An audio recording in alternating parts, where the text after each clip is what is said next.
একসময় রূপালী পর্দার নায়ক, আর এখন কি তিনি হতে যাচ্ছেন একটি রাজ্যের শাসক? তামিল সিনেমার থালাপতি বিজয়ের গল্প যেন বাস্তবে রূপ নিচ্ছে সিনেমার দৃশ্যে। অভিনেতা থেকে রাজনীতিবিদ হওয়া থালাপতি বিজয়ের দল টিভিকে প্রথমবারের মতো নির্বাচনে অংশ নিয়েই দেখাচ্ছে একের পর এক নতুন চমক। তামিলনাড়ুর রাজনীতিতে নতুন ইতিহাস গড়ার আভাস দিচ্ছে বিজয়ের দল টিভিকে। প্রাথমিক ফলাফলে ২৩৪ আসনের বিধানসভায় শতাধিক আসনে এগিয়ে রয়েছে বিজয়ের দল। ভারতীয় গণমাধ্যম বলছে ইতোমধ্যেই প্রায় ১০০টি আসনের লিড নিয়ে রাজনৈতিক অঙ্গনে আলোচনার কেন্দ্রবিন্দুতে এই দল।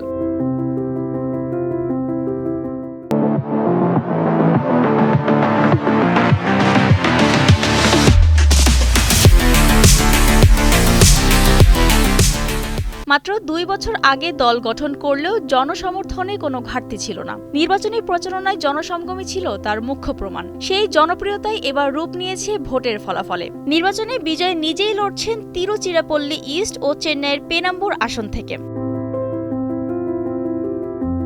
১৯৭৪ সালে জন্ম নেয়া জোসেফ বিজয় চন্দ্রশেখর, যিনি থালাপতি নামেই পরিচিত, সিনেমা জগতে নিজের অবস্থান তৈরি করেছেন একাধিক হিট ছবির মাধ্যমে। শিশু শিল্পী থেকে শুরু করে সুপারস্টারের তার যাত্রা ছিল দীর্ঘ।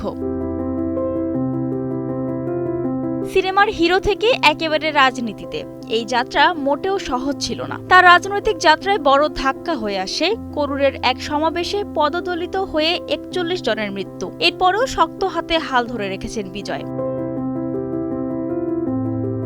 সবকিছু ছাপিয়ে এখন প্রথম নির্বাচনে এমন সাফল্য কি তবে সরকার গঠনের পথে নিয়ে যাবে থালাপতি বিজয়কে? বৃষ্টি রানী দাস, কালের কণ্ঠ।